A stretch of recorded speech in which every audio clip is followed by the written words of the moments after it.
का बीमारी हो गया है।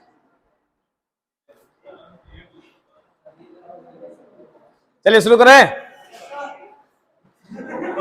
क्या हुआ? हाँ जी, तो जैसा कि कल हम लोग पढ़े थे गांधी जी के बारे में, और एक आपका कामागाटा मारू, तो वो हुआ था कामागाटा मारू कांड कब हुआ था? 14 में। और एक तोसा मारू कांड था, वो कब हुआ था?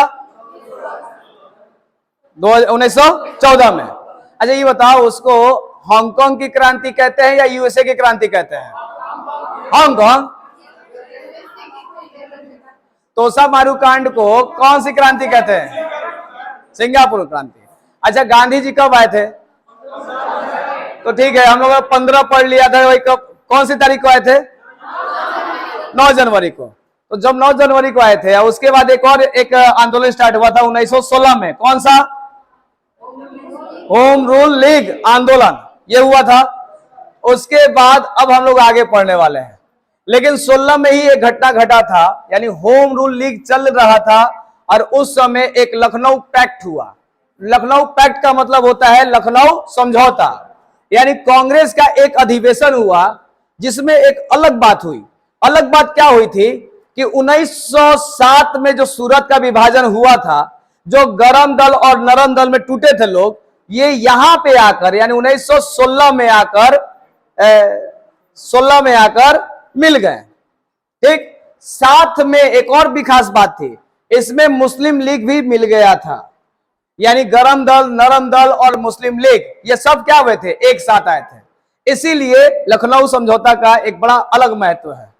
तो चलिए स्टार्ट करते हैं। पहला, यहां पे देखिए लोग बैठे हुए हैं टाई पहन के, जैसा लग रहा है सब अंग्रेजी बैठे हुए ना। पहले के लोग ज्यादा एक्टिव थे। हाँ जी, तो देखिए यहां पे स्टार्ट करते हैं। कांग्रेस का अधिवेशन हुआ कब?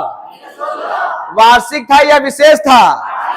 वार्षिक का मतलब हुआ कि हर साल एक अधिवेशन कब होगा? दिसंबर में। हाँ जी, कहां पे हुआ? अब ये पूछ सकता है कि लखनऊ अधिवेशन के अध्यक्ष कौन थे?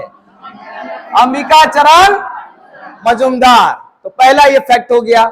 अब आते हैं, इस अधिवेशन में नरम दल और गरम दल क्या हो गए? मिल गए। मिल तो गए। यहां पे एक और बात आती है कि 6 नहीं 7, यहां 7 होगा। सूरत अधिवेशन के बाद यह पहला अवसर था कि दोनों एक मंच पर आए। लेकिन एक चीज आपको याद होगा, सूरत अधिवेशन जब हुआ था और जब कांग्रेस जब 2 भागों में टूटा था, तो क्या गरम दल पे पाबंदी लगा था? कितने साल के लिए? 7 साल के लिए।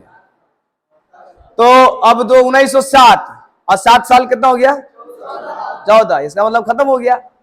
हाँ जी, अब बात आता है यहां पर एक मंच पे आने का श्रेय किसको जाता है? तो बाल गंगाधर तिलक को, और साथ में और किसको? एनी बेसेंट को।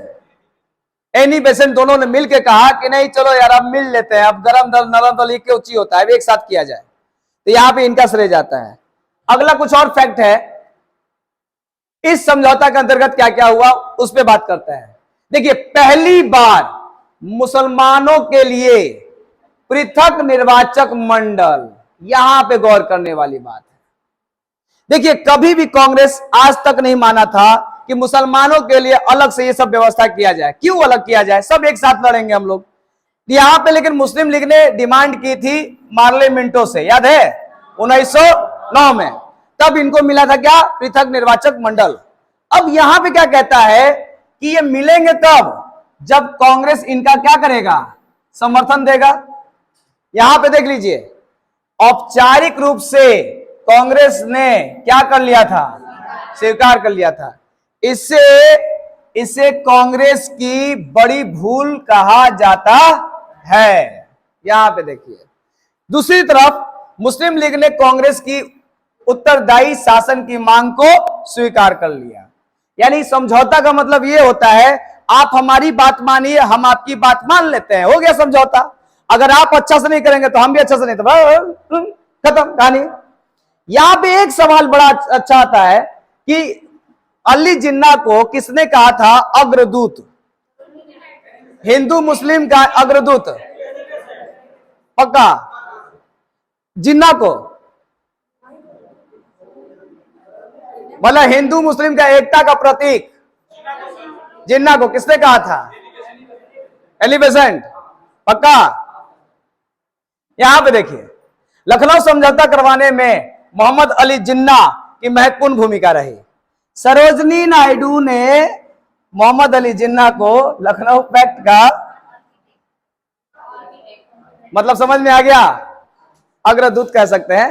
एलिफेंट कही थी सरोजनी नायडू, सरोजनी नायडू, इसलिए छिपा रहे थे, हम जानते थे कि देख लेंगे तो हाँ। ये वाला फैक्ट जो है, ये वाला जरूर याद रखिएगा। बाकी आप देख लिए, समझौता का मतलब यही हुआ कि आप पृथक मंडल की बात करें और हम आपकी स्वाधीनता स्वीकार करते हैं, तो मतलब ये हो गया। अब अगला 16 के बाद क्या आता है? 1917।